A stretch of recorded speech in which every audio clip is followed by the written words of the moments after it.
and welcome to the last week of workshop series Getting to the Cloud with Cassandra, Astra, Kubernetes, and many other great tools we are going to introduce you today or introduce it in the first 2 weeks. That's Aleksandr VOLOCHNEV, developer advocate at DataStax, and today with me, David Gilardi. Hi, David. Hello, Alex. I like how you're in a little circle today. Yeah. I feel jealous that I'm not also in a little circle today. Oh, I can make it, but you know what? Let's better do it next week. Yeah, right. Yeah, because we always have some content to show, yeah, and my circle is pretty nice, although I miss my green screen. Hope to attach it back soon. So, everyone, if you can see us, if you can hear us, let's then let know us about that in the YouTube chat. Hi, Cedric. Hi, John. Hello, everyone. And I see a lot of people today, and that's really nice. And we will have much more after a couple of minutes because there are always some latecomers. But we cannot wait to share what we have prepared for you today. So we will try to make it quick. This week is special because it ends our 3-week series, and we are happy to have you all here. We are happy to share the vouchers. We are happy to share the knowledge on how to work with these technologies, how to use them, and how to make your app perfect. Good. Hey, David, what's time for you now? Isn't that? It is 12 p.m. Eastern. 12 p.m. And that's right, 12 p.m. Eastern, right in the afternoon, right while the inauguration is going on at this moment. Okay, yeah. For me, it's like 6 p.m. and there are thousands kilometers between the speakers for you, and you may be even more remote for us, but that doesn't matter as long as internet connects us. We are happy to be here with you. Yeah, exactly. Good. So then let's proceed step by step. And welcome to week 3, and that's really incredible because you made it over the recent steps and you was with us on the easy backend for your application part as a first week. And when we were working with Cassandra and Kubernetes, and we did a lot of work with Cassandra and Cassandra and configured our application work with Cassandra and looked how it looks and how it works. And I hope you did your homework, but if you didn't, don't worry, there is all the time in the world for you to proceed. Just really like practical steps are the most important steps. Whatever we tell you, you will forget after a few weeks if you don't push the buttons on your own. Well, and then finally we are getting to take your application to the cloud. Today, right now, in the next few minutes. So that's a great moment to start then. Then, certification vouchers. That knowledge is good, but it's always great then you can prove it easily. But yes, I own this technology. I perfectly know how to use that. That helps you on the job interviews. It helps to your salary and so on and so forth. So this certification is a great tool. And because you joined our free work series and shared your time with us, you have earned a certification voucher. Stay with us till the end of today's workshop and you will get a link to fill the form and claim your voucher. This voucher is valid for 2 attempts. And you may get, if you are lucky enough, if you have prepared it well, you can pass both administrator and developer certifications with one single voucher and have the perfect results and have 2 certifications done in just a couple of exams, absolutely for free. Don't forget, this workshop series is not enough to pass both of the certifications. You need some deeper knowledge on how Cassandra runs. So we suggest you to attend the courses at the academy.datastax.com. It's a solid certification. It's not just an e-certification for attending the event. It's a real certification with the exam, which is valuable on the job interviews and so on. So pass the exams and pass the course and pass the exams. If you are not feel If you don't know if you are ready for the certification or not, for example, you use Cassandra for some time already and you don't know, are you good for the exam to pass? We have a great thing done for a couple of times already, Cassandra certification workshop, where we show how the certification works and what kind of questions you get. And if you go to this workshop, you see what you are able to answer the questions we are asking there. They are not the exact questions from the Prüfung exam, of course, but very, very, very, very close. If you are able to answer questions on our workshop, certification workshop, then you will be good on the exam. And Alex, just so you know, I did drop the workshop, the Cassandra certification workshop link, both in YouTube and Discord. And we do have those certification workshops once a month usually. Yeah. So if you keep a look at, keep an eye on our YouTube channel and or the Eventbrite, and you will see those pop up. But like Alex just said, if you go to that repository, that GitHub repository for the Cassandra Workshop certification, it has all the details of everything, all the resources you need to figure out how to get your certification. Yep, and by the way, you see this guy, David, on the side of the screen.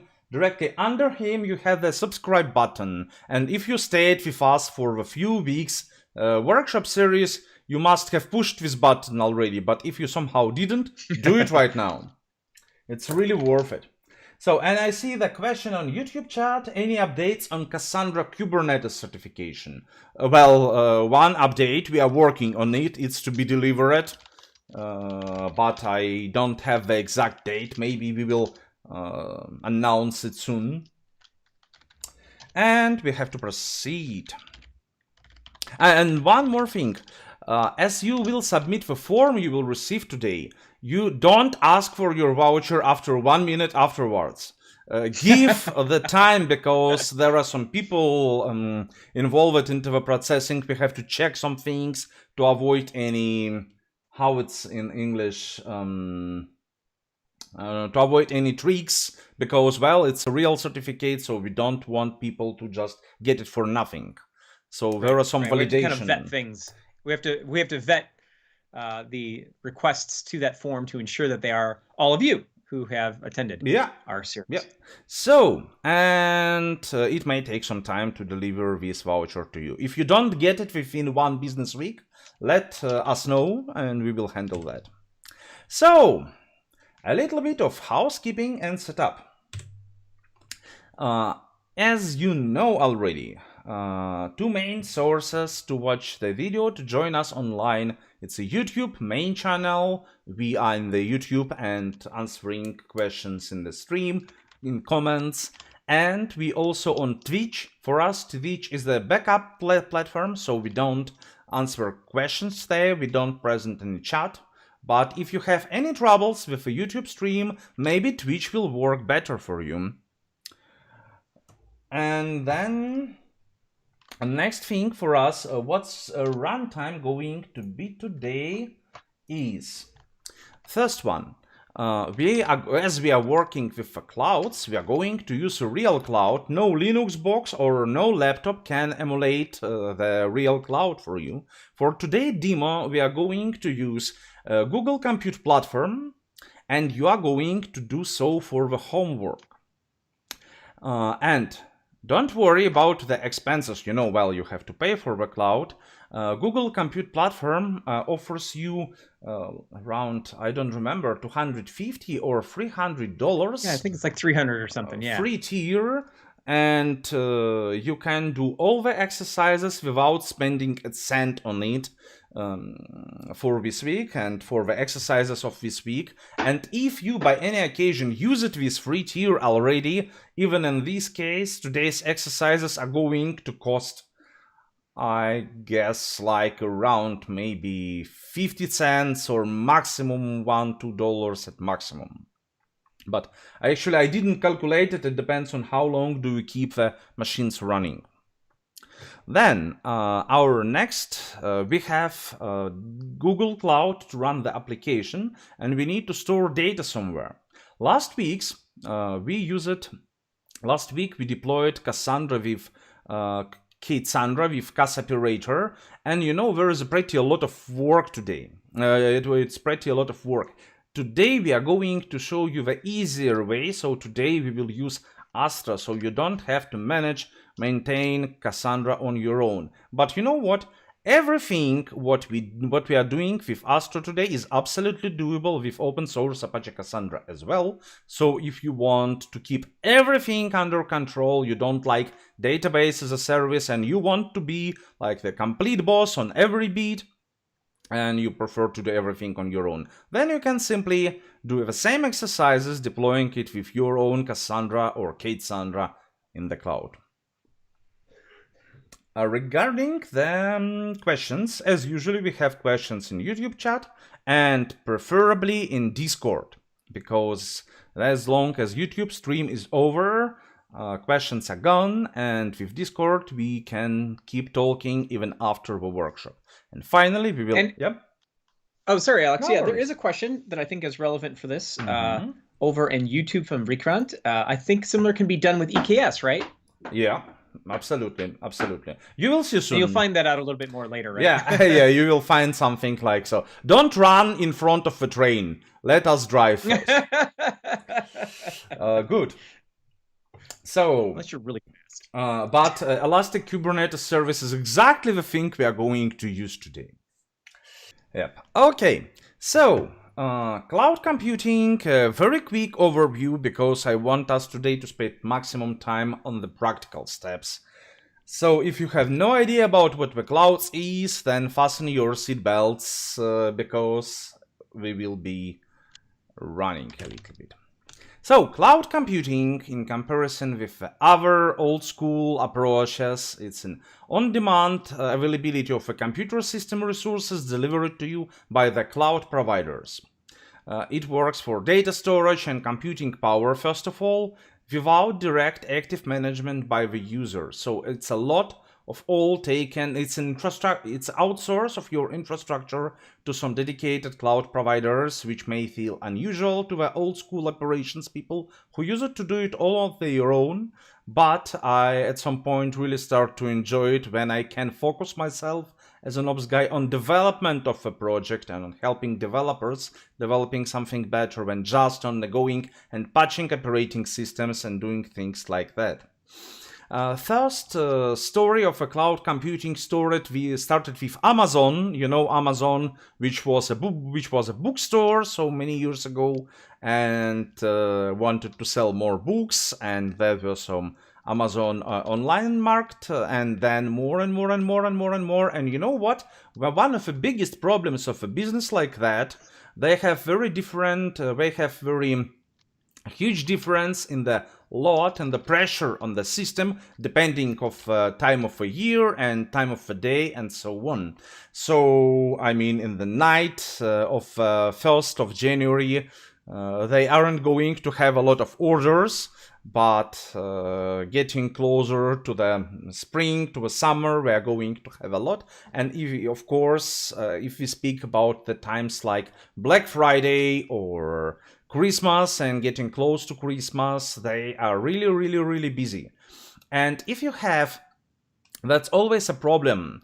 Old approach, our infrastructure was always very slow to put the changes on. So, I mean, it may work fast, but any attempt to change something in your infrastructure is very slow in comparison with cloud computing.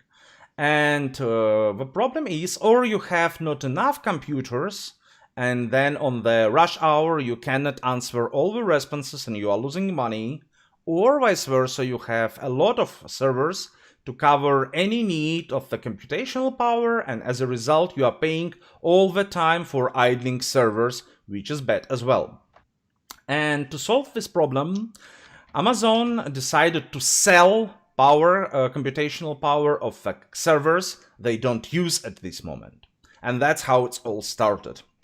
So, and that people say there is no cloud with just someone else's computer. They think it's a good joke. That's much better joke than they think. Because then it's my computer, when it's my server, it's my headache to maintain it. And then it's someone else's computer, it's not my headache to maintain it. You know what? I like it. So, what are the main principles of cloud computing? There are different lists in the internet, like main principles of cloud computing. That's my favorite, the most important things I personally find the most important for everyone who uses the clouds. First, it's an on-demand self-service. We don't have to make phone calls to order a new server. We don't have to go to the office of a hosting provider and ask to do something for us. It's like in a supermarket. I go to a supermarket, I grab some Coca-Cola, I put it to my bucket, and I pay it in the end, and that's it. On self-service, on demand. I need it, I take it immediately with no additional extra actions required. Then, rapid flexibility. Recently, last year, we did a workshop at the Kubernetes conference, KubeCon, regarding Cassandra, and it was in high demand, so we have had like close to 1,000 registrations, something like that. And we needed to provide training instances for all of them. And for just one day, we needed like up to 1,000 servers, T2 extra large, so pretty big servers, not the biggest, but pretty big.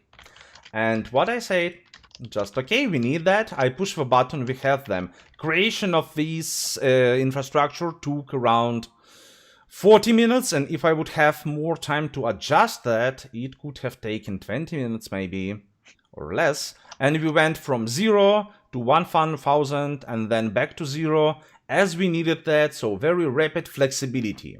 Ability to change your infrastructure within a couple of minutes in the very big size. Then, resource pooling. For most of the cases, you can share resources you use in the cloud with some neighbors. It's like a house with a lot of apartments. It's like a cheaper way than a normal house, but it also allows you to save a lot of money. And you may have sometimes troubles with noisy neighbors. You still can use dedicated instances using the cloud, but for most of the cases, people prefer to use shared resources and resource pooling. Then, elastic scalability. That kind of relates to the flexibility, but the question is, it's about to be elastic. Today you need a lot. Tomorrow you don't need anything. So that's about to scale out as much as you need, still without any problems. Of all the history of using AWS, once I reached the situation then data center when availability zone was empty, so we pulled out all the resources of the availability zone, but it's really a rare case, and I mean like hundreds and hundreds and hundreds of servers, and that's still no problem because we're simply moving the workload to another availability zone which has more resources for us to go. Then pay as you go. Then you use old school ecosystem. When you use old school infrastructure, you first pay when you wait for some months to get your servers. I know the stories when it was like 7 to 8 months to deliver some specific equipment. And only after that you can use that. With cloud services, you pay as you go after that's consumed. Yes, there are options to reserve instances and pay upfront, but it's not very often use case, although it happens. Then, measured service. Cloud providers like AWS, they measure your consumption up to bit or up to microsecond if we speak about, for example, AWS Lambda serverless functions. And you have everything measured and you don't pay like with normal servers. Do you use it or not? Go serverless and pay only for pure consumption without any overpaying for that. Global availability, as Cassandra supports perfectly, they're distributed over the world, and you can use data center in India, in China, in United States, in Europe, in Australia, all together at once. Everywhere you need, you will have a data center. And finally, what people always forget to include in this list of principles is programmable management and programmable access to the infrastructure. If I have workload changing on my infrastructure ecosystem, I don't have to set up it manually anymore. I just create auto-scaling group, set up the limits, set up the triggers and monitoring, and AWS or other cloud providers will adjust computational power of my infrastructure accordingly to workload. And if anything changes, I can still stay in my bed sleeping without worrying, because I can program, I can set up, manage programmable management over my infrastructure, and I love it. Then, what are the deployment models with system we have? In general, we always speak about 4 main kinds of public cloud, private cloud, hybrid cloud, multi-cloud. That's to notice about what is the private cloud. Private cloud is with OpenStack, for example. You can create your own cloud if you have a big company and you cannot use public clouds for any reason. You can have your own cloud for the resources of your company, and that's pretty great. What's the public cloud? Then that's about shared resources. So most of the clouds, AWS, Google Cloud, and so on, they're public clouds you share with others.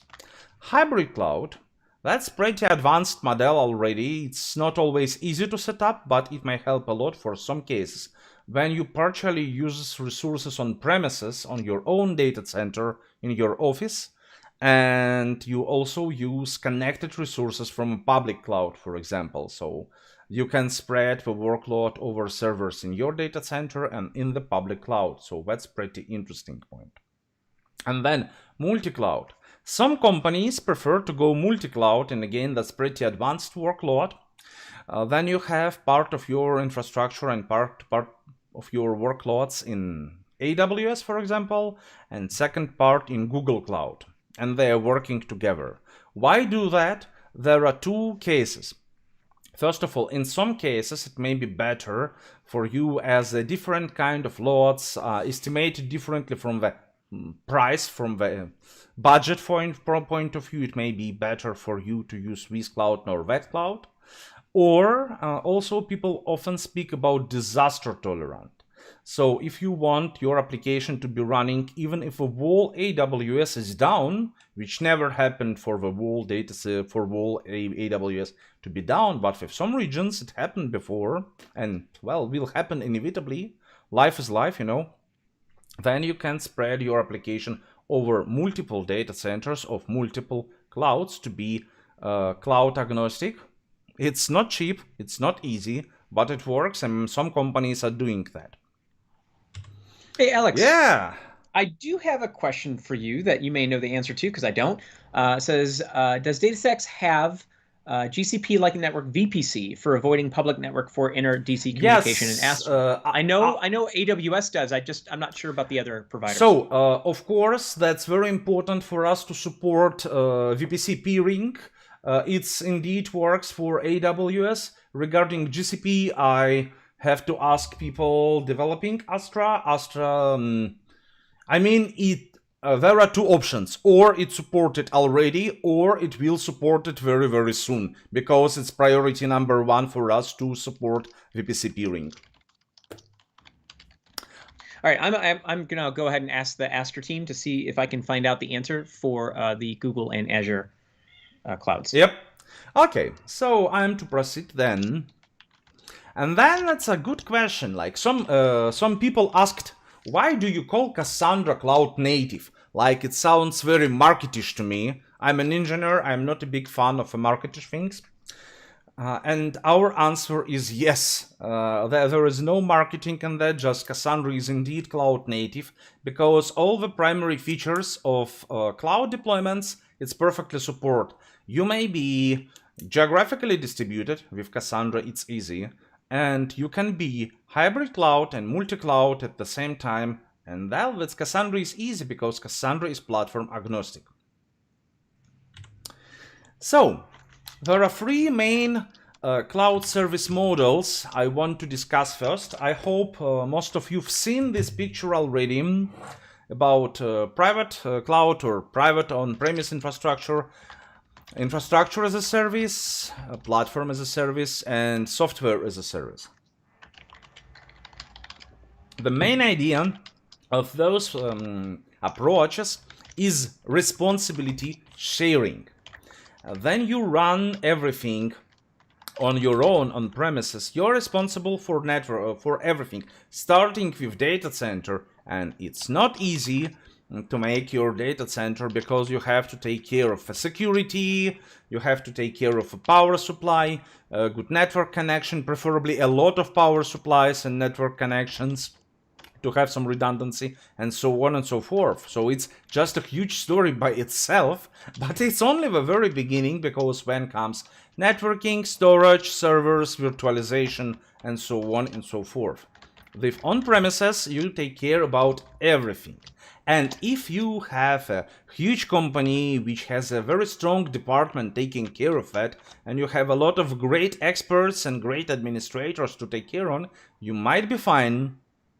But for many companies, they don't have so much specialists in this field, or maybe they don't want to care of storage and network and data centers. They kind of prefer to develop something useful to clients. They prefer to think of the clients, not of security with machine guns in your data center.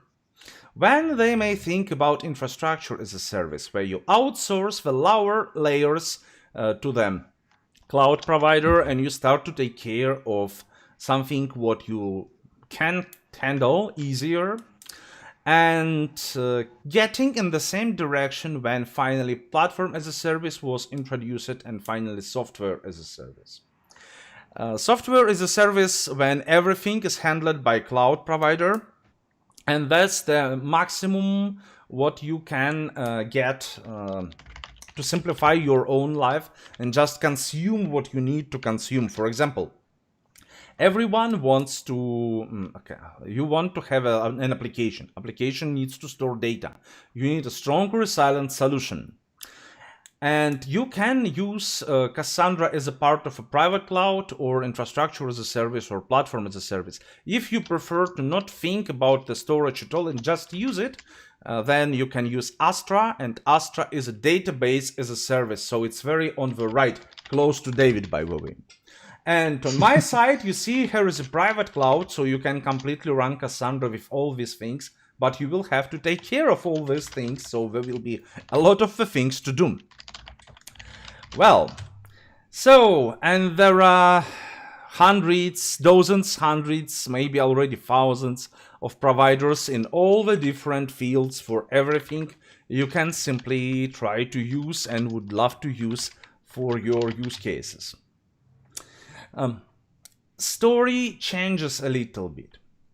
At some point, it was a huge breakthrough with systems like Heroku. I like Heroku, I was using it pretty intensively for some of my projects. It's platform as a service. You don't think of applications, you just don't think of servers, you put your application. Heroku takes care to keep it running, and that's pretty nice. And that was very helpful approach, what a lot of people use it. But then smoothly, I see a question in YouTube chat I want to answer. Does OpenStack supports Cassandra? So Cassandra is platform agnostic, so you can run it with OpenStack or whatever you want to. And just something to add to that, you know, something we do on the development end here is a lot of times, you know, before Astra anyway, we're running lots of clusters in OpenStack. Yep. So no doubt there. Yep. But then it moves smoothly now to containers, and as containers took over the world, and by the way, if you want to learn what's the Docker and how it works, we have a dedicated course for that. You can find it at this channel, but anyway, the idea starts to move more and more from platform as a service to containers as a service, using normally Docker containers, now more and more often with Kubernetes. So, given all the things we discussed already, we can move to cloud providers and services. So what do we have speaking about that? There are a lot of them, and first one was Amazon Web Services, but not the only one. And that's what I really want to highlight. We aren't pushing you to any of the sites.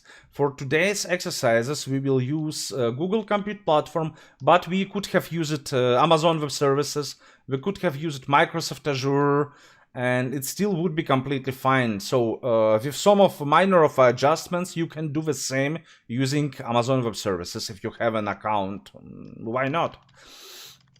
By the beginning, I would say, of year 2020, situation in the market was like that. So the biggest guys was definitely Amazon and Microsoft catching up, and Google Cloud also growing very quickly with a little bit smaller part of the market. But that was the situation to the year 2020. Now it may be changed a little bit, but the general trend is like this. Well, yeah. Real quick, Alex. Yep.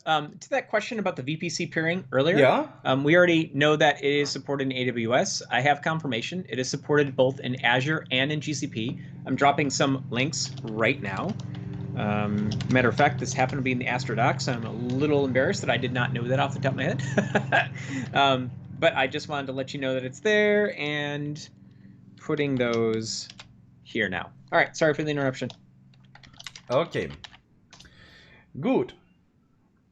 So this situation is more or less clear, and which one is better, I will not tell you, because it very depends on your workload. I know what some people saying, like Google Compute Platform is currently cheaper than AWS, and then that definitely makes sense because they came later, and it's going to be pretty hard to enter the market with prices higher than the market leader. Definitely. So that's for you to decide. Today we will work with Google Cloud Platform. So Amazon Web Services, it's the biggest, it's a market leader at this moment.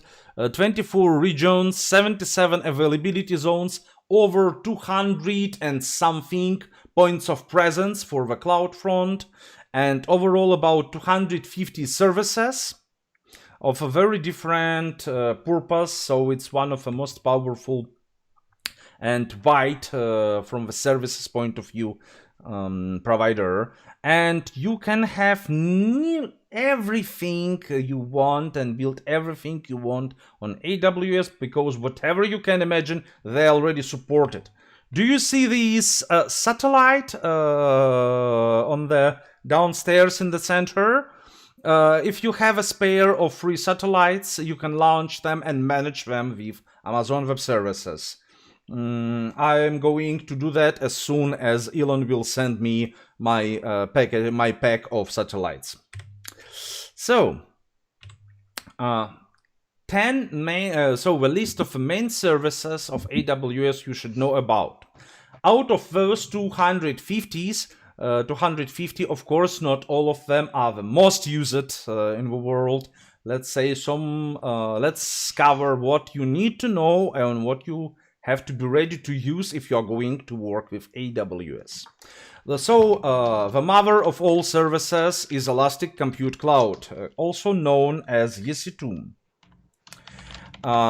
Elastic Compute Cloud is an infrastructure as a service approach, so you can spawn virtual machines for you. Not only virtual machines anymore. After last 2 years, I believe, after a couple of 2-3 years ago, they launched a way to use bare metal machines, which is also pretty interesting for you if you prefer bare metal, still staying on AWS ecosystem, which is pretty powerful. So I completely understand that. When Elastic Beanstalk is kinda pass or kinda template to run applications with ease over Elastic Compute Cloud. So I wouldn't call it like a pure pass, but yes, it's also was used it a lot before. And function as a service, AWS Lambda is a great tool speaking about the serverless. So where you have functions and you pay in for them on. That's like you can rent server with EC2, and it doesn't matter if you use it or not, you have rented a server, you're going to pay for it.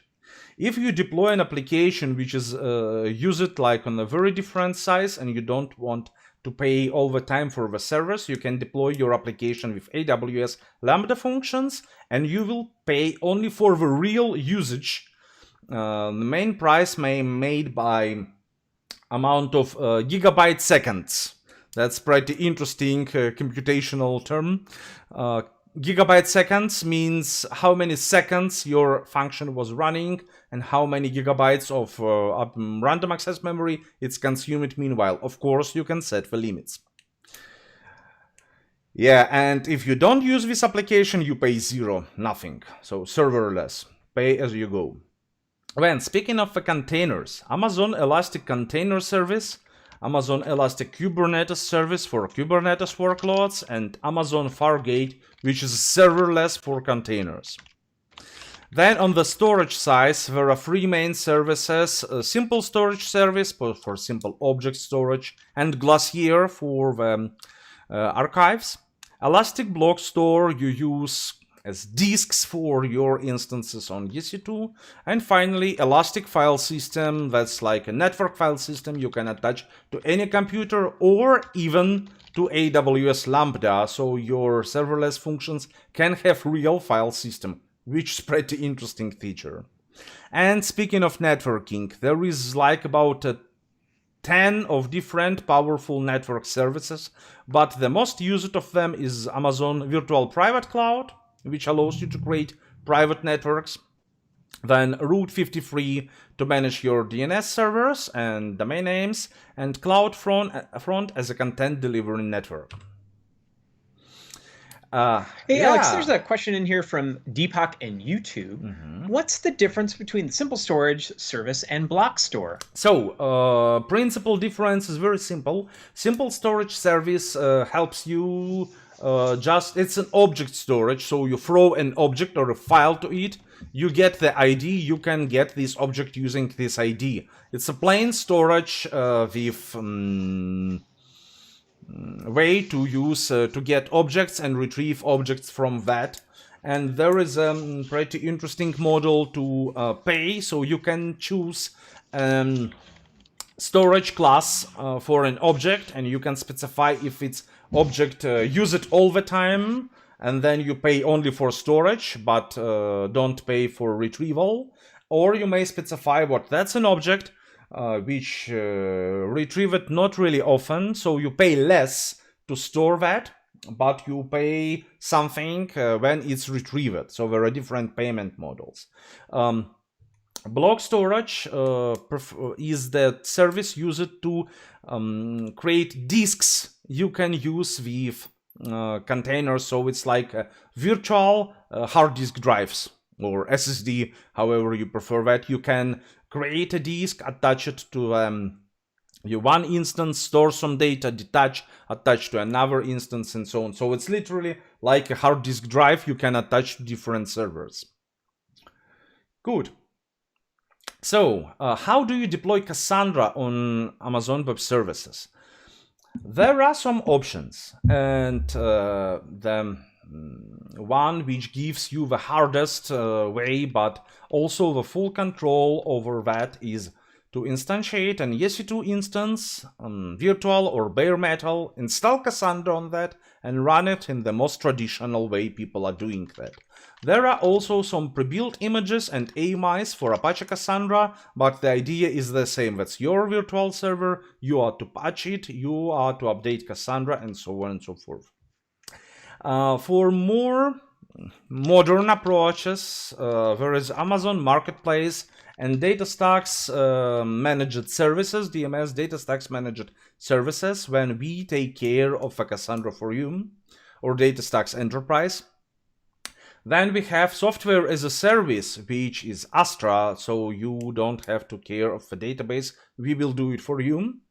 And another option would be Amazon Key Spaces, but that's a special story, because they claim it to be Cassandra, then at some point we found out what it's not fully compatible, and finally it's declared as not Cassandra, but Amazon Key Spaces for Cassandra. It's a proprietary AWS project, which is not an open source Cassandra, and which works only on AWS and not fully compatible with Cassandra. It still have also some features of Cassandra, like global availability, replication, and so on and so forth. So if you strongly decide to stick to AWS, Keyspace may work for you as long as you are fine with proprietary software and vendor lock.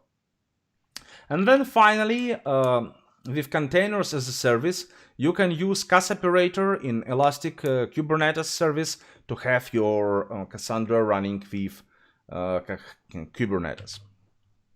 Hey, Alex, there's an interesting question from Akash over on YouTube. I think you're going to like this one. Is DynamoDB manage Cassandra on AWS? No, DynamoDB is not managed Cassandra on AWS. That's absolutely clear. So no, DynamoDB has completely different model and so on and so forth. And there is one more question. I think this session is moving more on cloud instead of Cassandra Kubernetes on cloud. So, of course, we are going to work on cloud. So we are speaking a lot about cloud. There is not a question. And today is more about application on Kubernetes, not Cassandra on Kubernetes, because Cassandra on Kubernetes we covered last week. Good. Yep.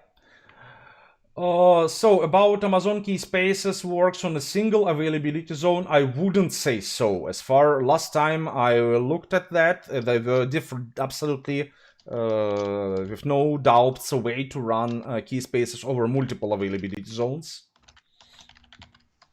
No, Cassandra doesn't match with DynamoDB. No, Cassandra is a different model. Cassandra is close to Bigtable indeed, but not to DynamoDB. Or maybe I would say Bigtable is closer to Cassandra. Yeah, I think the confusion there is that the original, when Cassandra was originally built, right, it was based off Bigtable and the Dynamo paper, not DynamoDB. Yeah, maybe. Right, there could be a little confusion there, but yeah, it's the Dynamo paper. What is Apache Calcite? I have no idea. What is a Apache? Yeah, I don't know about that one either. Yeah, okay. So Microsoft Azure also have a lot of regions and availability zones and a bunch of services to deliver. I don't want to cover them all. What's the most important services of Azure you need to know about the compute? Mostly the same direct comparison. Azure Virtual Machines for infrastructure, Azure Application Services for Platform as a Service, Azure Functions as Serverless Function as a Service, and Kubernetes Services, Azure Kubernetes Services is CAAC. Regarding the databases, there is the chance to use Cosmos DB, which is a pretty powerful database for its model. And for the storage, we have disk storage, blocks like EBS for AWS, and Azure Blob Storage to store objects. For the networking, well, that's mostly the same story as in AWS. How do you deploy Cassandra on Azure? Again, situation is the same. You may use it as deep as you want with control, with different layers of control and different layers of responsibility with infrastructure, platform, or software as a service. And you always able to use Cas operator and run Cassandra on Azure Kubernetes service. And our hero for today is Google Cloud Platform. Google Cloud Platform is one of the fast-growing clouds, which has also very promising ecosystem and services, and also delivers a lot of different options for whatever you prefer to use. Last year was a bit special to me because I managed to pass the certification and become a Google Cloud Platform certified architect. And I can say what I really applaud their approach building of the educational materials in comparison with AWS. Sorry, people from AWS, GCP did their work much better, for real. You have something to learn from them. So, Regarding the services you need to know: compute engine to run virtual machines, application engine to run apps, function as a service, well, cloud functions, serverless, and container as a service with Kubernetes engine. For the data analytics, we have a really good offer with BigQuery, and their offer with a storage network and so on is also pretty similar to AWS. Forgive me for these words, but with my experience of the different clouds, I didn't find any principal difference, let's say. Ways to deploy Cassandra on GCP, again the same. You can run infrastructure as a service and handle of everything on your own. You can run platform as a service and use a cloud launcher, like a marketplace, to have it running for you. You can use Astra targeting GCP. When you create an Astra cluster, you may specify the provider you prefer to use. And of course, the thing what we are going and the thing what we can do is to run Cassandra as a service using to run Cassandra with Cas operator in Google Kubernetes engine. So, I told you everything about Astra already. It's Cassandra made easy in the cloud. The data stacks takes care of routine operations for you in multiple cloud providers. So people just think what data stacks Astra is one more cloud. Not like that. We care of a Cassandra where we are best experts, and we host Cassandra using AWS, Microsoft Azure, or Google Cloud, depending on your preferences. Okay, hey Alex, there are some questions here in YouTube. Let's see. I think the question here is, which one is cost effective, PaaS or SaaS? And you know, I'd seen someone actually answer, depends on your implementation and use case. This was actually something similar to what I was going to say, but I'm curious on your thoughts on that one. So you could argue or any of them, depending on how you use or abuse the cloud.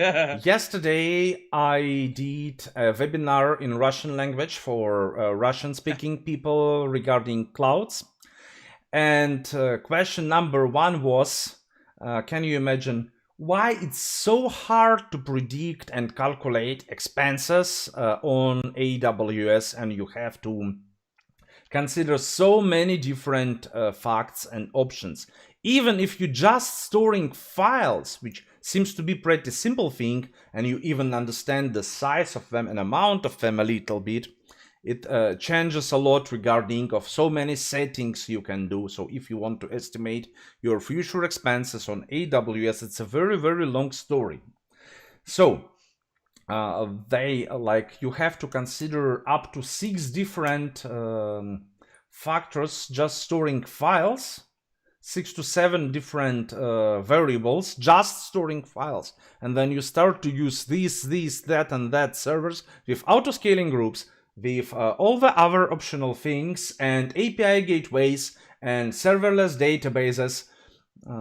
It's really not easy to calculate the costs.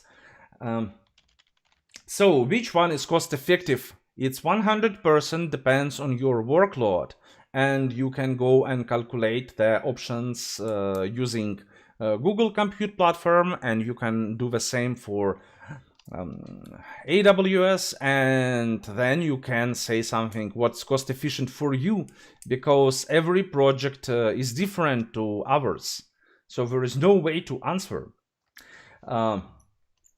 I've heard again from some of my friends what GCP was a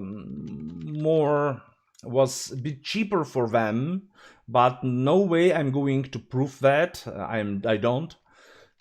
And again, it's hardly depends on your story, on your use case, on your workload, time of the day, phase of the moon, and blah, blah, blah, blah, blah, and so on.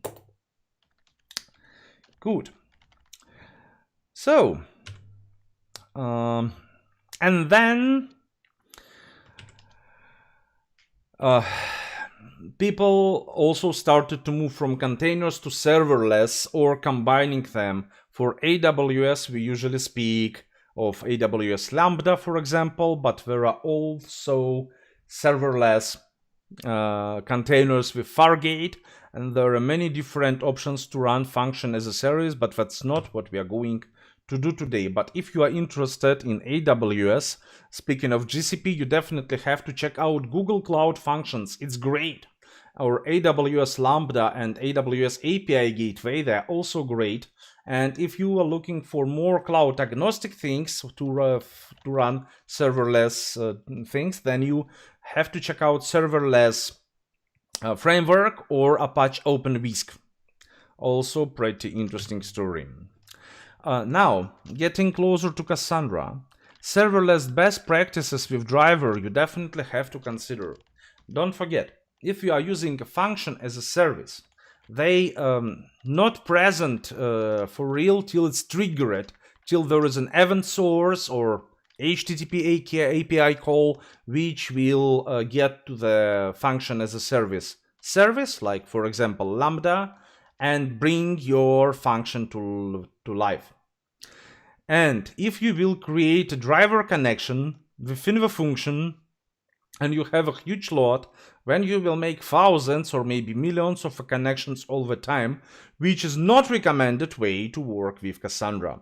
So you may need to want to have database connection outside of the function entry point, otherwise this amount of connections may make troubles to you. So consider how do you connect to the database. And be aware of a number of client connections to the database, as it's also maybe a problem. Then, if you use connection from the serverless story to a database, a serverless function, it's going to be executed once and then to be closed. And don't forget, Cassandra drivers are very smart, and on a startup they load a lot of information about the cluster. So it's good, it allows you to optimize queries, but then it takes time. And as a result, it takes time for the driver to load all the information. Just a second. Yeah, I see. Just a second. You see it? Yeah, okay. Let me first finish with point I'm speaking right now. And if your driver will try to load everything on the startup and it's going to be terminated directly after one query, then it may be suboptimal at least. So consider reducing startup time by disabling driver metadata and pooling warm-up. Disable the smart driver features. It may save you some time. But also driver heartbeats may be overkill for this case. And in general, move data access and business logic from the function entry point may be a good solution. We have a question example for the point 1. So if you never use it function as a service, then it's easy to explain. Function as a service, then trigger happens when something happens what brings function to be executed. Function will be executed once and terminated again. If you have 10 triggers happens at once, then 10 functions from the same template will be executed and terminated again. Every time when you make a connection, Cassandra is designed from the beginning to have long-running connection and connection pooling and so on. So if you create a connection and the driver on every time of a function as a service execution, at some point you may have just millions and millions of connections with just making your database too busy to answer. That's just keep the number of a connection of some limited scale. Yes, thank you. Good. So finally we can get to practice, my favorite part, and we can go and deploy our application in Google Kubernetes engine. What I'm going to do right now is I'm going to do some steps and show you how it works. And I suggest you to watch what I'm doing and do not try to do it right now, seriously, and do it immediately after the workshop. And we will answer your questions on Discord. I will ignore questions in the YouTube chat regarding the exercise for now, because first watch what we are doing and see how it works. So first we are going to Google. Oops, sorry. Yeah. Few words about the. Where are you going? 2 words about the application. That's getting started with Astra UI application, which you can use also with plain Cassandra. It has a JavaScript user interface, and it has Java or Python backends. We will use Python one. We don't have to develop it. We will work with containers. So today we aren't developers, and the code exists already. And so that's basically all you need to know. We will work with Astra. You can adjust that to work with Cassandra as well. So exercise 1. First thing, I'm getting to my, and I want it to be full screen and a little bit bigger. Yes, good. So that's my Google account. And I've created a new project, call it Up to Cloud Workshop. And it's pretty empty because it's a test account which has nothing within. And what I'm going to work with today is Kubernetes engine. Yeah, it's here. Good. And I'm going to list of the clusters. So what's Google Cloud Platform Kubernetes engine? It takes care of my Kubernetes, allowing me to run applications over that, but I don't have to install Kubernetes or do anything. It's a Google Cloud job. I'm going to create one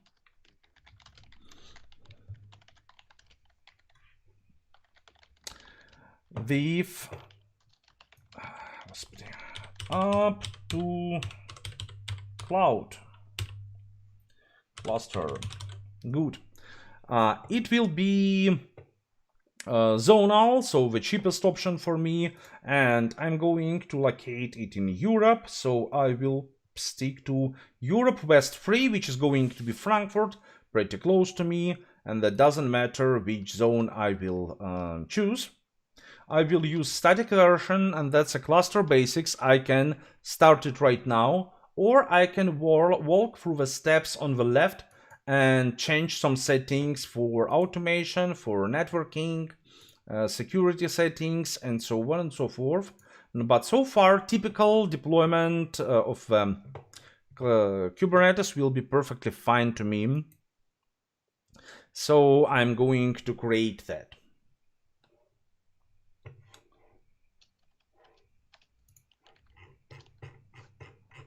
There's a question here, Alex. Shoot. The answer to me is kind of, again, Cassandra is agnostic to the cloud vendors. A question from AJ. In terms of easy, which cloud is preferable for Cassandra? I guess the question is, in terms of easy, probably, I'm assuming that means easiest to deploy or something. I mean, all of them essentially have images that you can just spin up and go. I don't know. Do you have any thoughts on that? One sec. So, what was the question again? What's easy to use? Yeah, that's what I think. Unless AJ, if you want to re-ask that, but it says in terms of easy, which cloud is preferable for Cassandra? I'm interpreting that to mean easy of use or like easy to launch or something. In terms of easy, Astra is preferable for Cassandra. That is, that's a very good point, because you'll be able to launch up a full Cassandra cluster in a couple minutes on any of the cloud providers from that standpoint. So that's definitely the easiest way to go. But I guess if we're talking the direct cloud providers, there is no principal difference.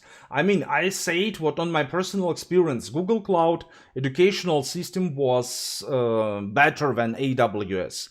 But that's only about the courses, that's only about a learning curve, let's say. But way to use tools is the same, let's say, for them.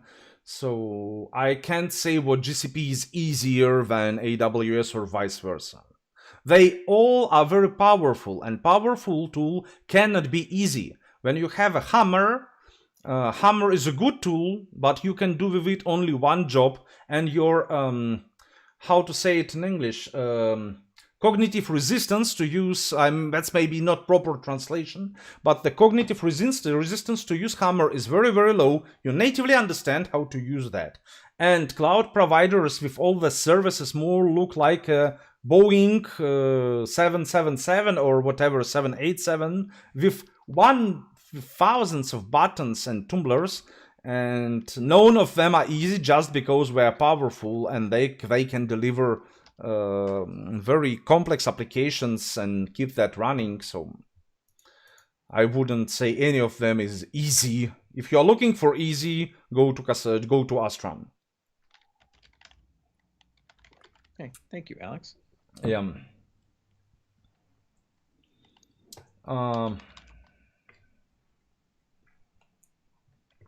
In terms of maintainability efforts, we are anyway waiting for my Kubernetes cluster to be deployed.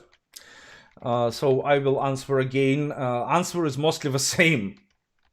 It will take more or less the same efforts on any of the clouds except of Astra. So there is no difference, no principal difference, at least from my point of view. I mean, like, to maintain what? If you're running Cassandra over a virtual machine on... Oh, yeah, you're answering it. AWS EC2, you have to SSH to a machine, use node tool status, and do all the things. It would work exactly the same way on GCP. So... Yeah, and Harshit and Discord is saying it takes time to set up 3 nodes from scratch inside a VM. Yeah, totally, because each Cassandra node is a Cassandra database, right? And if you're doing this inside a VM on your, I'm assuming you're talking like on your local system, at some point between RAM, CPU, and stuff, you're just going to be limited resources wise. So if you're going for multi-node clusters, it's usually a lot better to do that up on cloud, cloud providers, or at least if servers that you have the proper resources on. Mm-hmm. Okay, so meanwhile my cluster is in a good process, so I'm going to have this very soon. Total size for it is 3, so by default it will be created with 3 machines within one zone as I dictated it to be, and that should be fine. And my nodes are in progress, so okay, now it looks green, very well. So now I can jump into this cluster and I can push the connect button, and with gcloud command line tool I would execute this command in my local machine, but I don't want to use my local machine for that, so I will use Cloud Shell. Cloud Shell is a very convenient tool from Google, so you have command line interface directly on your browser with all the required tools installed already to go for your cluster and so on. So I have to authorize that, and I'm executing command to get credentials for my cluster, and it's done. So kubeconfig is here, and I can use that to I can, starting at this moment, say, like, for example, kubectl get nodes and see my nodes running right here. So it's all here and I can use that, and my cluster is ready. So I want to work with now I have Kubernetes running. Kubernetes by itself is useless to my clients, so I want to deploy an application. Application I'm going to use now, Intro to Astra. It's pretty funny application. You've seen that already if you attended previous courses. Hey Alex, could you zoom in your terminal? It's a little small. Okay, let me try.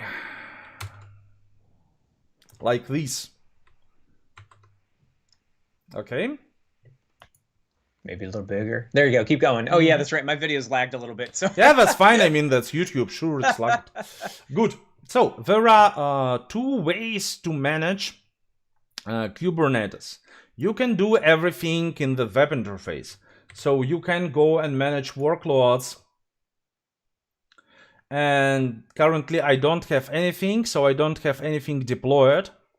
And you can have services and ingresses right here, or you can use like plain Kubernetes control That's what I'm going to do.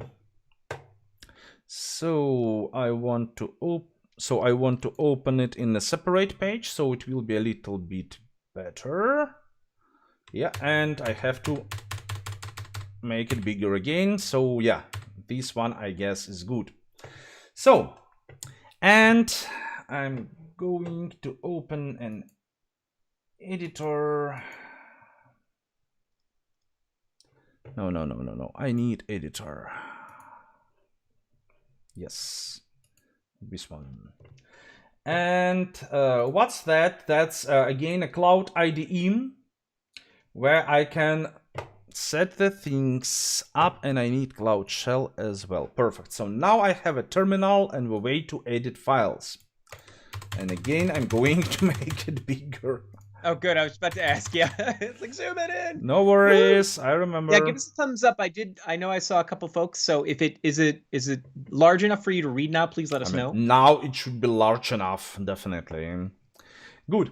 So, and now I have to set up a few things. I created a folder already, and all my files will be in this folder, and I will apply these files to change their Kubernetes configuration.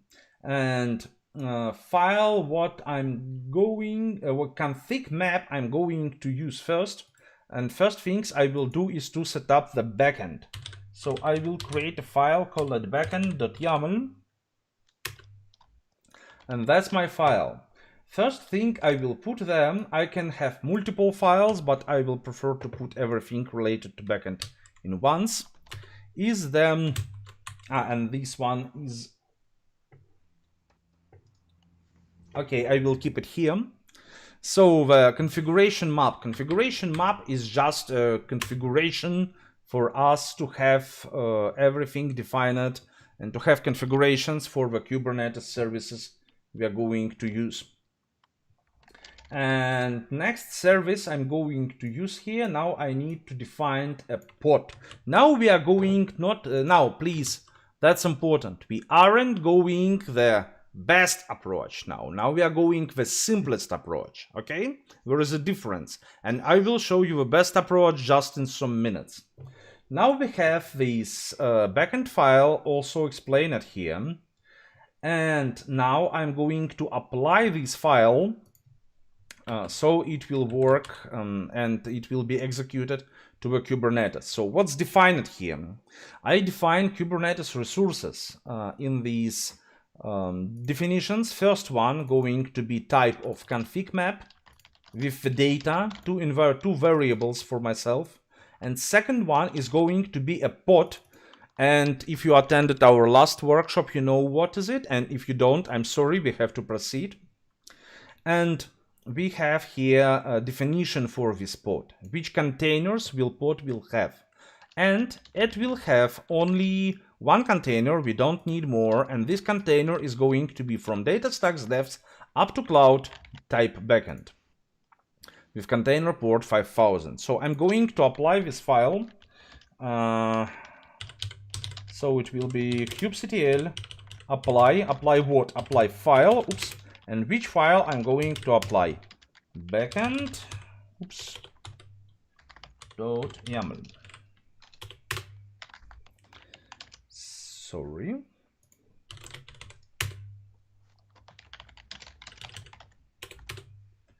Just a second, okay.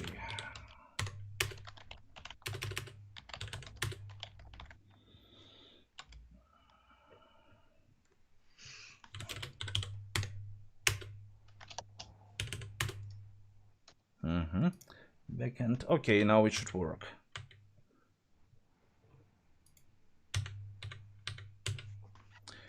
Backend.yaml. Good. Oh, finally, something was wrong with the path. So, and now I see output of those. Config map was created and pod Astra backend was created.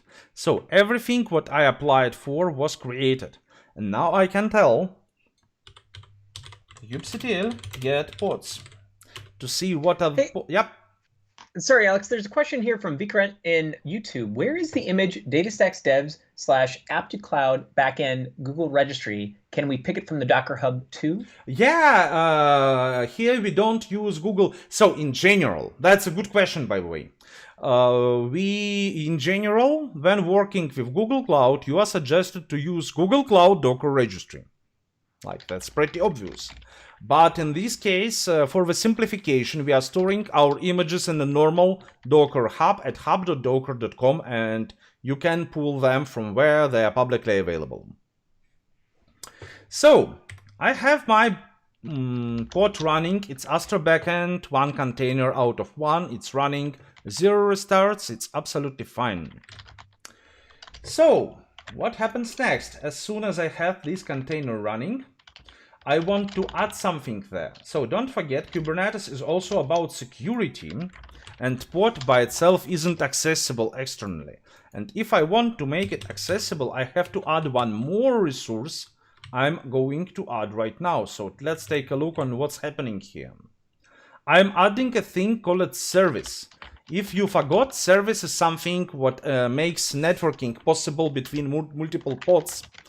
Help them to work with together, and that's going to be type node port. Again, we are showing the simple option now, and port will be 5000, and node port to be opened will be 30,000, 3055.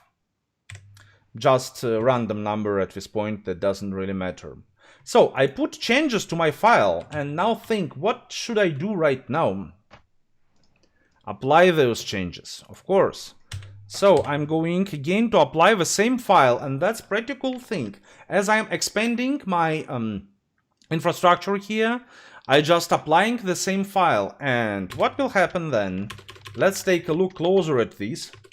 So can you see it behind me? You know what? I will move myself a little bit closer to you to not hide text, and moreover, I will move you as well higher, so we will not hide code from the people. I got so excited. I always wanted to be closer. Oh, I am closer to you now. Woo! I feel so much closer to you, Alex. Good. You kind of look like a thought bubble coming out of my head. This is wonderful. Okay. So, we are getting back, but now people will see the things. Yeah, we are flying now, exactly. Good. So, now, as I'm applied this file, take a look at the first 2 lines. Config map, unchanged. Port, Astra backend, unchanged. Service node port backend, created. So that means what we have now, service. Now let's take a look from the different side, because we can... I want to check something on my services. As this is a node port type service, it's connected to one of the nodes I'm running, and I'm running 3 nodes. Oops. Okay, typo. Yep. I'm running 3 nodes, and first of all, I'm doing to find the node which is responsible for my pod and running it. Right now, I'm doing kubectl get pods, but that will be not enough. So I also have to ask kubectl get pods -o wide to ask for more details for that. And now I see here what the node responsible for my service, for my pod, sorry, has this long ID. I will call it T0x2. And now, having the list of the nodes, here I know what this is my node, T0x2, and therefore I can now require the list of the nodes. Get nodes -o wide, so it's not only for pods but for nodes as well. And I have this list, that's my node. And what I can take here, there is internal IP address and external IP address. So this one is going to be my IP address. And I can try to go where and using this node port 30355, but it will not work. 30355 because of a firewall. So everything is protected, you remember? So I have to open the firewall first. There are two options to do that. Well, there are more options to do that than two, but currently we will cover two. You can do it in this web interface of Kubernetes, of Google Cloud Platform, sorry, or I can do it from the console. So I have this console here, and I'm issuing a command, which is gcloud compute firewall rules create test node port allow, and it will allow here my any incoming traffic to this port. So I'm executing this command. Oops. Okay, I've created it already, so I have this firewall. You will have to run this command. It's all written down. Don't try to remember what I'm saying right now. It's all very well explained in the documentation for this workshop, so don't worry, you will be fine. Now, I can go and open these. Yeah! I'm a Python backend API. Please connect me to Astra via user interface. So half of the work is done. And now we can update backend address. For the front end, we need to set up the backend address it's going to work with. So I'm copy pasting this line. And I'm going to change something in the settings. So I have a config map here for the I have a config map right here, and that's the base address I'm setting, and it will be API. Again, it's explained in the documentation, don't worry. Now I'm going to apply it all.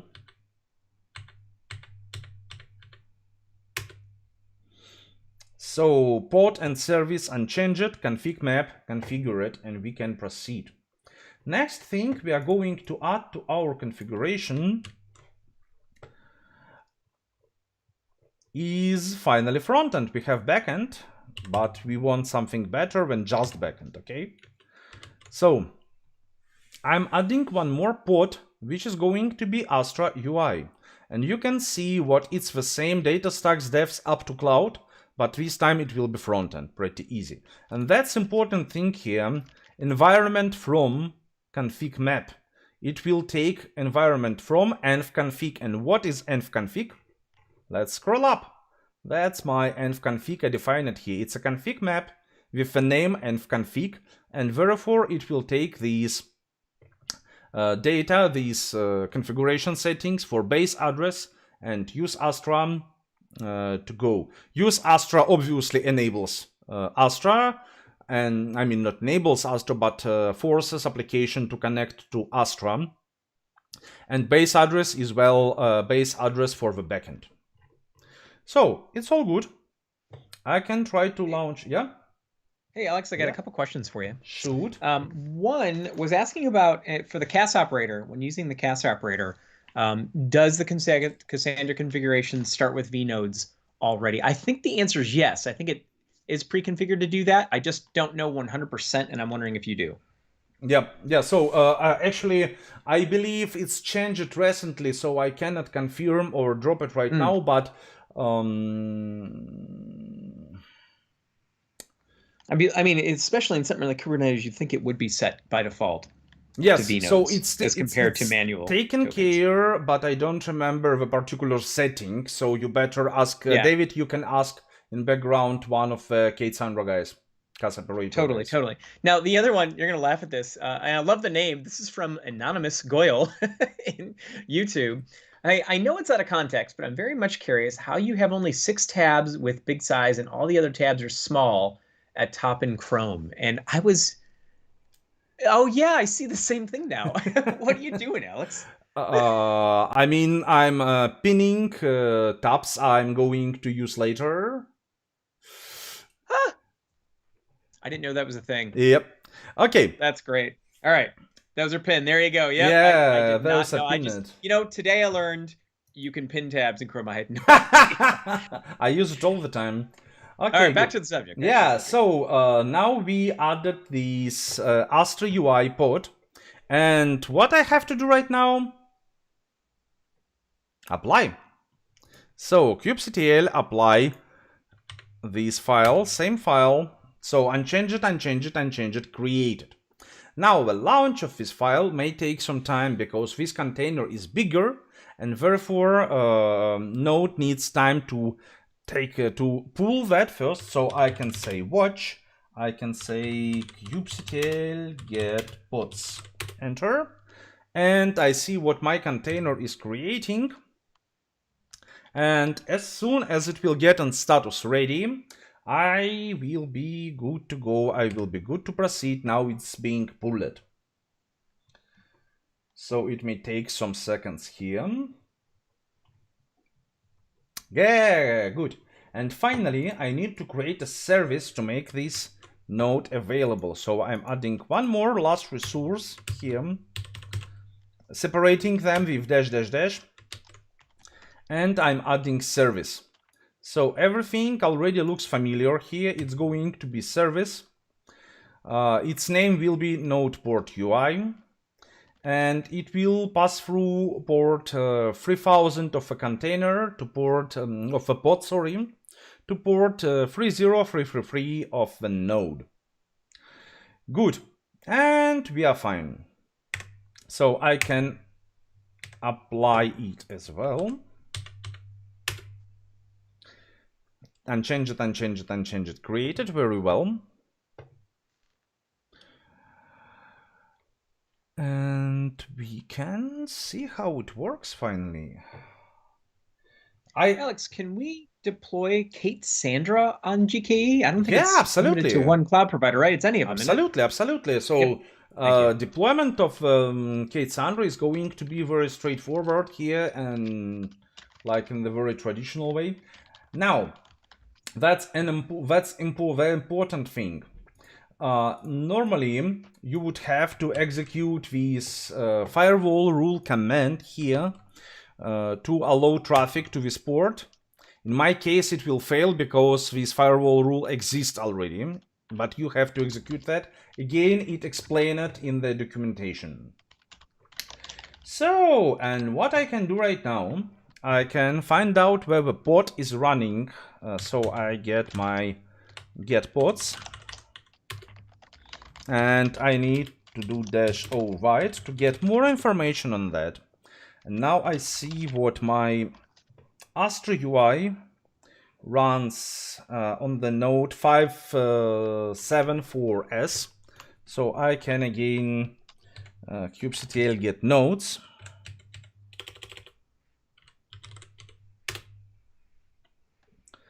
And that's my guy, and that's my public IP I'm having, and my port address was 30333, so I can go where 30333. And if everything was done right, I will see my front end, and yay. But that was the most obvious way to run application, but not the right one. So I want briefly to show you the correct way how you run things with Kubernetes.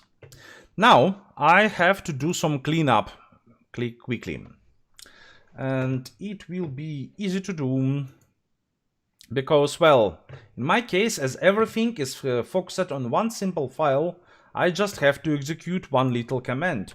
And you know what will be this command? kubectl delete this file backend, and I'm going to wipe it out. Boom, boom, boom, boom, boom. Deleted, deleted, deleted, deleted. Next one going to be deleted soon as well. Very nice.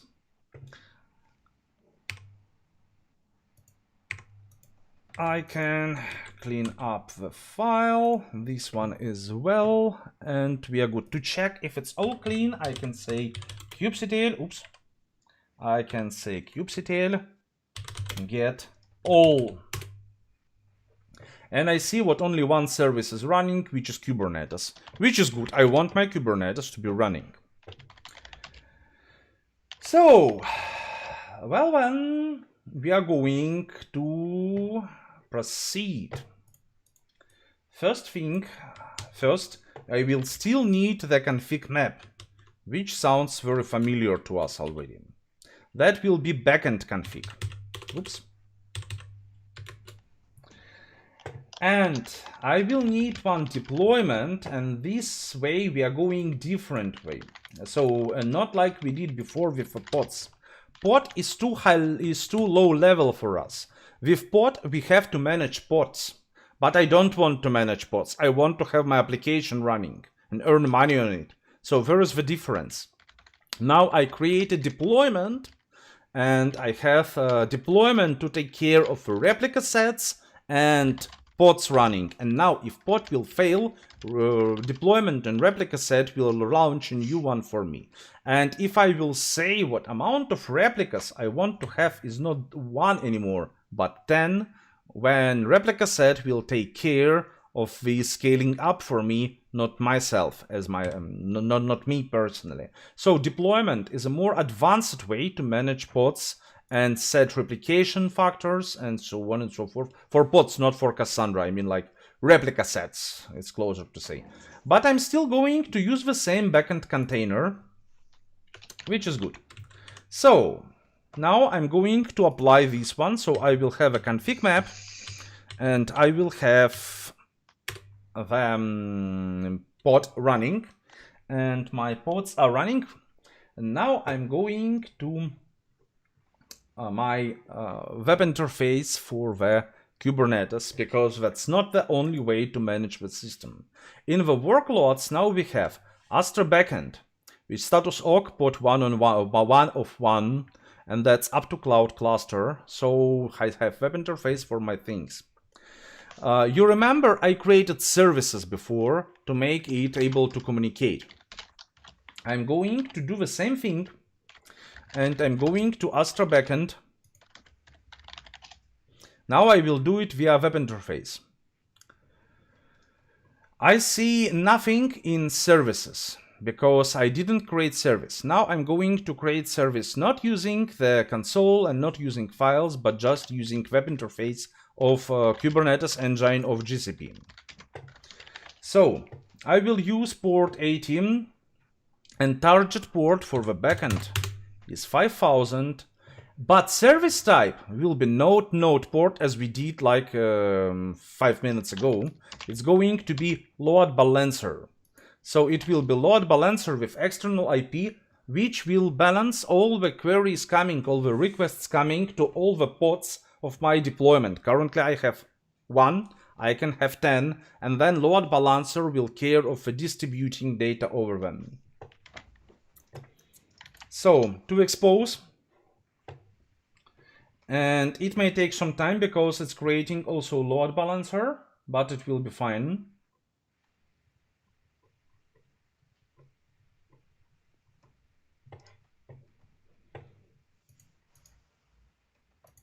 Actually, I think it's fine already, because usually it goes, yeah, I see an load balancer should be good.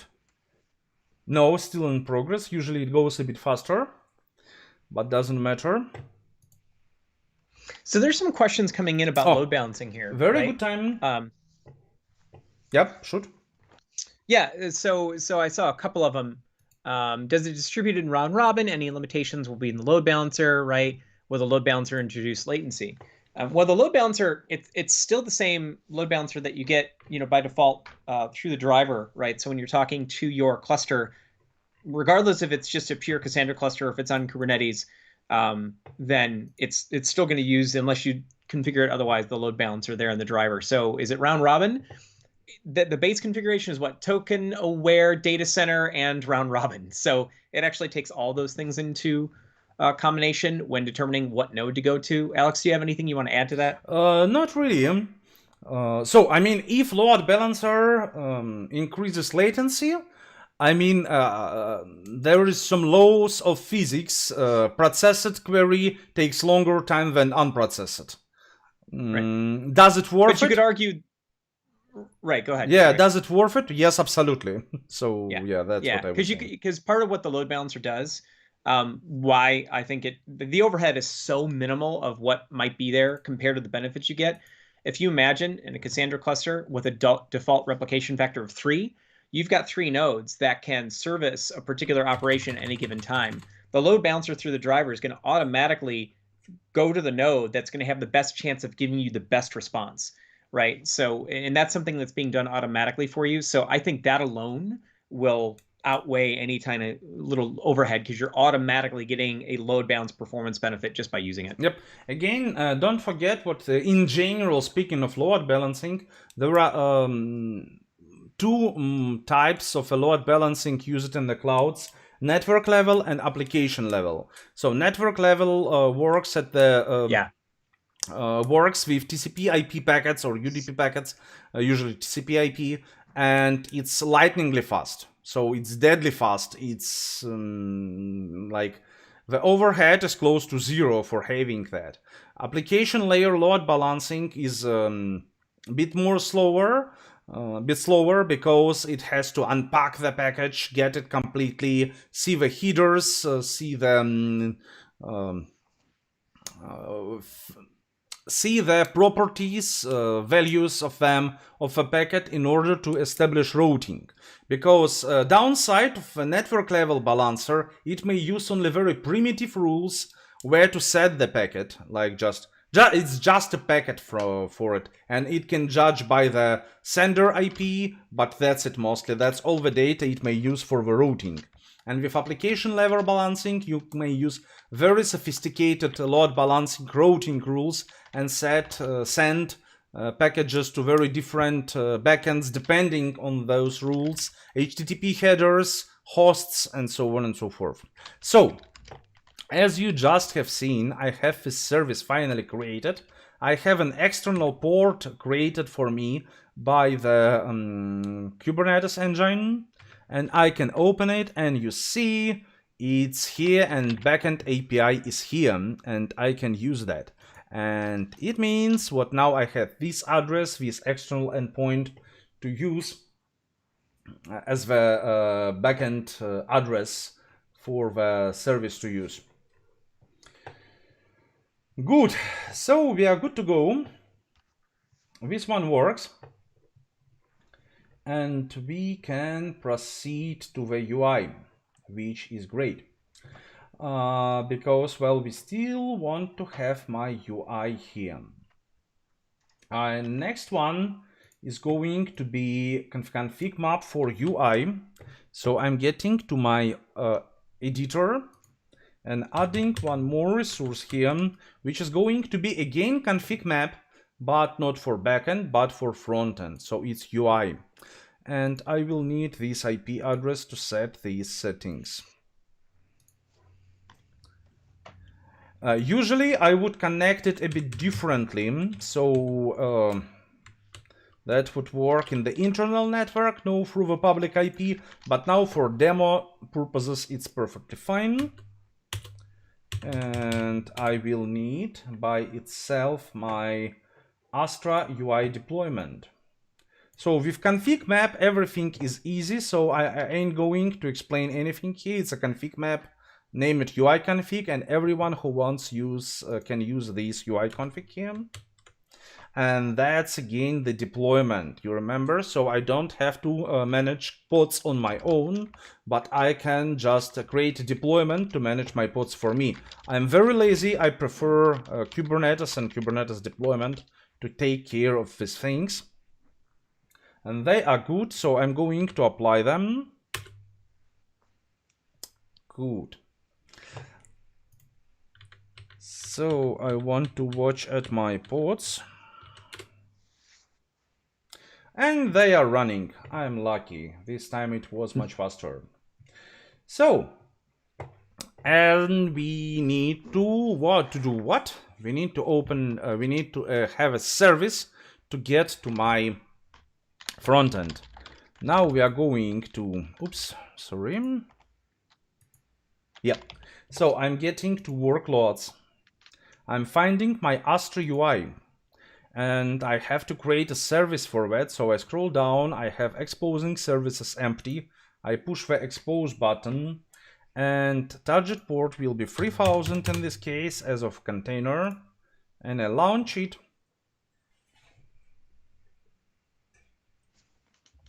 So again, take a moment to spawn a load balancer for it.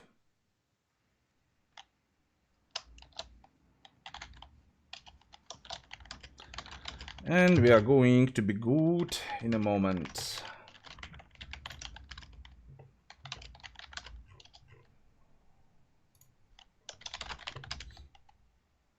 Almost ready. Are there any questions to answer while we are waiting for the balancer to start? No, I think all of the questions so far around load balancing and everything have been answered. That's good. And we did, oh, by the way, just for clarification, I did get confirmation, found it in the CAS operator Cassandra YAML example that the default setting is 8 vnodes. So did get that. Yeah, very possible. So an external endpoint is ready, so I can open this one. And yes, I want to go to this page. And hey, where's my node?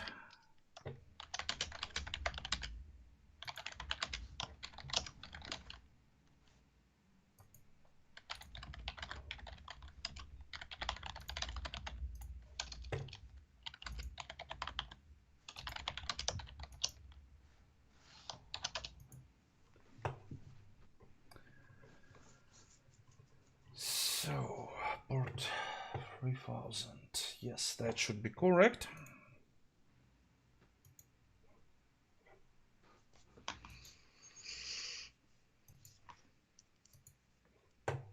That's interesting. So I need a moment to check if it's all good.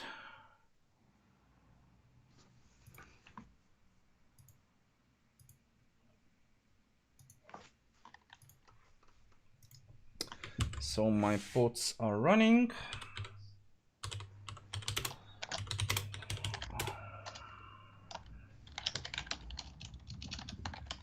Service type load balancer, yes. Service type load balancer, yes. And Astra backend, Astra UI, all good.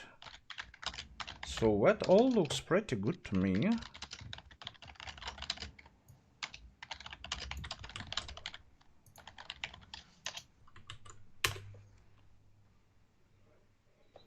Connection refused. That's weird.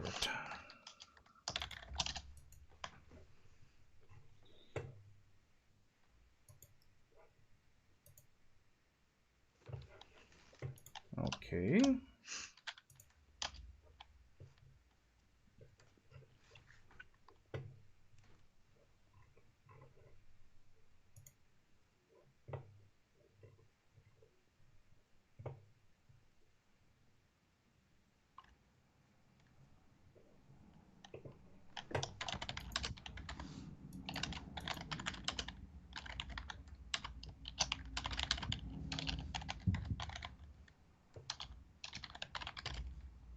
Anything interesting on YouTube? Just a comment by Vladut in YouTube. GCP makes starting a Kubernetes cluster so easy. For the last few months, I was under the impression that it is really difficult. Because it is difficult. Yeah. But I mean, through the UI, and I was actually just commenting here, I was going to say it's, between what you get in the UI and doing, and then if you're talking Cassandra, when you add in things like the CAS operator, Cassandra, it makes it a ton easier than if you try to do your own Cassandra cluster without something like the CAS operator, right, in Kubernetes. That's definitely a fun project. Oh yeah, definitely. So, target port 3000. Expose. I'm recreating service because it looks like last time something went wrong.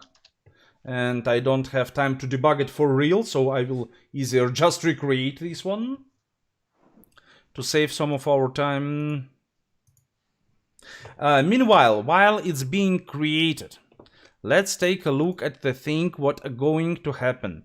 Don't forget to use my Astra database. I will need to have username, password, and secure connect bundle file I have to download. And I have my cluster right here. It's a free tier cluster, the same as yours exactly. On the connect file, I can choose connecting using a driver, for example, with Python. There will be no principal difference because only thing I have to do is to download file. And that's it. So I have this file already. And I will need user, password, and key space. I have all of them already. So this one must be created. It's Astra UI service. And I'm going to open it finally. Yes, I know. What's going on?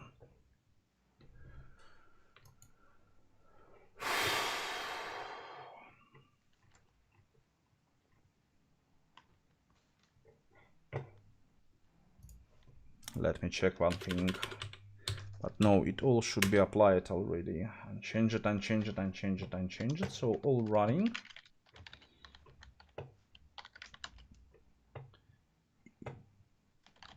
$94.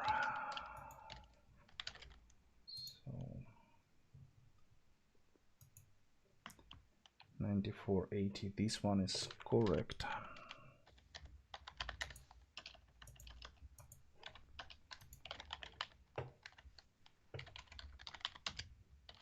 Yeah, backend is operational. It's always about frontend. So, and workloads are running and all good.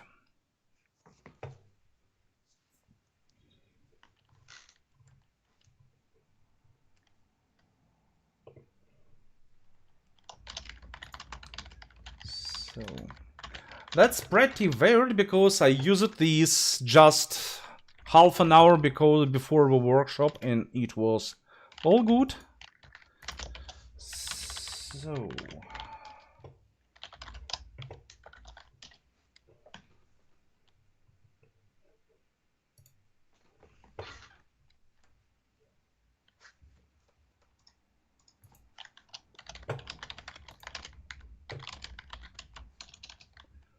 really weird. Connection refused. So good.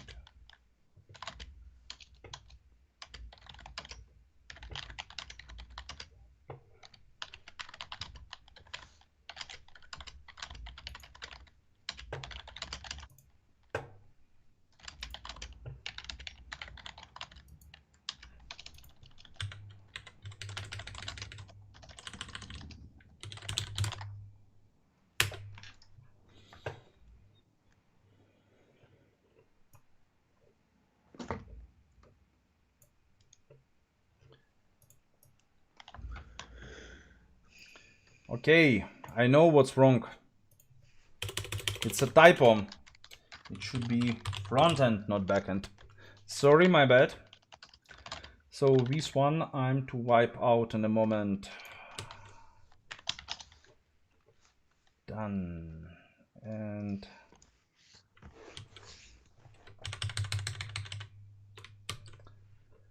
it will be good. kubectl apply. Boom. Nothing like doing something live to see that it's real. Yeah. That's always problems of live events. Now I have my workloads. Services are empty. Astra backend is here. So one more time, exposing one. Which is weird.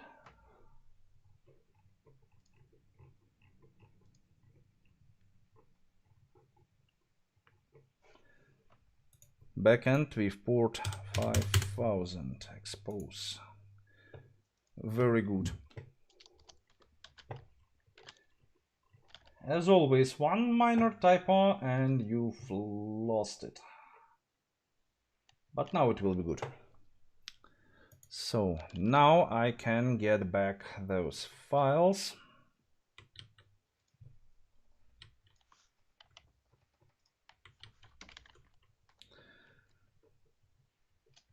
Now it's correct. Now it's front end, but I will have to adjust this IP address.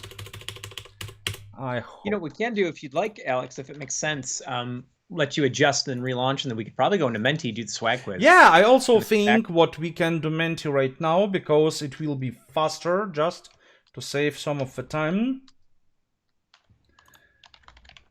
And come back. Yeah, you are right. You are right. I will create both services and show the connection step. Okay, first service is here already anyway. So, as you wish, we can launch it right now, or we can proceed, because at my side it's mostly done. One last action here. So, okay. Yep, I have to adjust the IP address and clean it up a little bit. First one done. Now I can apply that. Alex, you'll appreciate this. I just saw it now. John Paul over in YouTube says, "Shall we all say abracadabra at the same time? It worked for me most of the time." Yeah, it always helps. So good. Now I'm running this last missing service, which was misconfigured. So, hey, refresh. I have front-end UI as well now. I know it's here. It's running. Show it me in the web interface, please.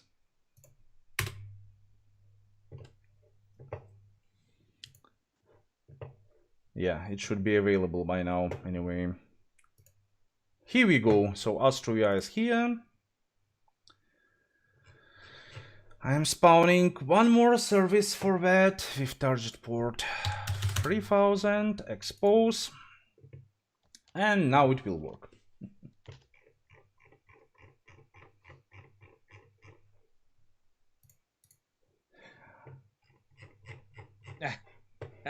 Cedric beat me to it. Mm-hmm. Yeah, expecto patronum. Yeah, I was actually thinking of a one of the spells from Harry Potter, and Cedric got me on that one. And this issue is fixed already at GitHub right now, actually. So when you will start to do your homework, it will be good already. We don't need this one. Cloud Shell is running. Service details is here. Okay, an external endpoint should be good. Yes. So we have it here with me. I'm going to connect to my database. And key space was up to cloud. Very well, and here I have to upload the Secure Connect bundle zip file I've used recently. And my test connection is... Hey, where's my test connection? Yes, and my test connection is green. So, it's all good. Cancel, close. And so it's running, and we can launch a new journey. How should we call our spacecraft, David? You know, why don't we just call it Expecto? Expecto. And journey summary will be to explode the moon. Gryffindor wins. Good. So we are going to explode the moon, and that's going to be very soon as we are taking off. And it works, and we have everything configured, and it starts in a moment. Actually, we should have writing rows in a second. So, last few things. So, longest awaited certification vouchers. Thanks for joining our 3-week series, and you definitely deserve it, a certification voucher. And how to claim that? Fill in the form now, because form will be closed after, I don't know, it's better to ask Jack, but it's definitely going to be closed pretty soon. Each voucher allows 2 attempts, 1 voucher per person. You will receive voucher, I would say, up to next week, including. So don't send us a warning email if you don't get it today, please. There are people doing that regularly. We need time to validate the requests and check if everything is fine. Then, those free workshops were not enough to pass the exam. But the most important for the successful application with Cassandra is a good data model. And we ask a lot of things like that, for example, in the exam. So you definitely want to attend our Cassandra courses at theacademy.datastacks.com or datastacks.com/dev. And what may help you also is the certification workshops. We are going to have one within 1 month. As soon as you get the voucher will be valid for how long it will be valid? 3 months. 3 months rolling. Yeah, so that should be enough. You will have enough time. And then it's not only about vouchers. Vouchers are great, certifications are great, but real knowledge and skills are more important. So that's the link at github.com DataStacks Academy, taking your Kubernetes to the cloud. And I'm going to copy paste this link in a second to you, at least to YouTube, and I guess David may copy paste it to Discord. Okay, thank you. Yeah, once I see it pop, I'll do that. Yeah, it should be good by now. And do the steps as explained here. It may help you a lot. There are also slides. I have to update them. I will do it right now. And I believe we are done for today. What do you think? Probably. I do see one question, though, I think might be worth answering. And the question is from John Paul, how to find the cluster ID. I don't know, John Paul, are you asking for how do you find the database ID in Astra, or are you asking for the cluster ID from Kubernetes? Yeah, I don't know as well. Yeah, so maybe, but other than that, matter of fact, you can always follow up with us on Discord. Definitely want to say, for those of you who joined us today in the YouTube chat, if you're not on Discord, get on the Discord server. Because once we stop the stream today, then the chat is going to end and the conversations kind of stop. But if you have follow-up questions, or if you want to be able to contact later or whatever, the Discord channel is really a good place to do that. Yep. So matter of fact, I'll just drop the Discord link here real fast. If I can only spell it properly. Here it goes. Okay, and I will drop, here is the Discord, boom. Go to that link and go ahead and sign up for the Discord channel. And Jack, could you drop the voucher form, please?